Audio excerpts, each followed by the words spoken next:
Neat paper leak అంశంపై దేశవ్యాప్తంగా చర్చకు దారితీసిన జంతర్ మంతర్ ఉద్యమం ఇప్పుడు రెండో దశకు సిద్ధమవుతోంది. కాక్రోచ్ జనతా పార్టీ వ్యవస్థాపకుడు అభిజిత్ దీప్కే త్వరలోనే జంతర్ మంతర్ సీజన్ 2 ప్రారంభిస్తామని ప్రకటించారు. ఢిల్లీలో వాలంటీర్ల సమావేశానికి వేదిక నిరాకరించడం వంటి ఆరోపణలతో దేశవ్యాప్తంగా లిజనింగ్ టూర్ నిర్వహిస్తామని సీజేపీ హెచ్చరిస్తోంది.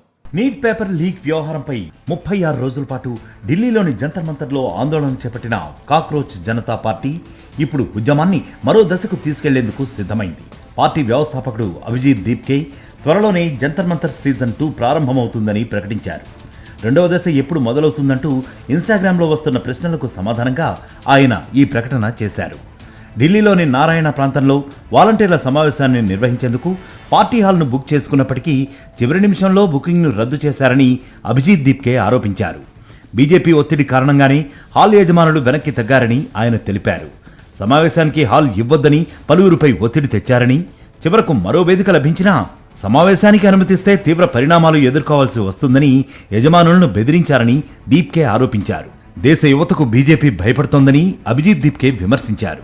బెదిరింపులు ఒత్తిళ్లతో తమ ఉద్యమాన్ని ఆపలేరని స్పష్టం చేశారు అభిజిత్ దీప్కే. ఎంత బెదిరించినా వెనక్కి తగ్గేది లేదని, ప్రజల సమస్యలపై తమ పోరాటం కొనసాగుతూనే ఉంటుందని ప్రకటించారు. పార్టీ రెండవ దశ ఉద్యమం ఇప్పటికే ప్రారంభమైందన్నారు సీజేపీ జాతీయ ప్రధాన ప్రతినిధి సౌరవ్ దాస్. దేశవ్యాప్తంగా ప్రజల అభిప్రాయాలను తెలుసుకునేందుకు లిస్నింగ్ టూర్ చేపడుతున్నట్లు ఆయన వెల్లడించారు. స్వాతంత్ర దినోత్సవం నుంచి విద్యారంగ సమస్యలకు అత్యంత ప్రాధాన్యత ఇస్తూ ప్రచార కార్యక్రమాలు నిర్వహిస్తామని చెప్పారు. అసమర్థ ప్రభుత్వాలు, అధికారులపై దేశవ్యాప్తంగా ఇప్పటికే నిరసనలు కొనసాగుతున్నాయని ఆయన పేర్కొన్నారు. నీట్ పేపర్ లీక్ వ్యవహారంపై సీజేపీ చేపట్టిన 36 రోజుల జంతర్ మంతర్ ఉద్యమానికి దేశవ్యాప్తంగా విద్యార్థులు, యువత, ప్రతిపక్ష నేతలు మద్దతు తెలిపారు.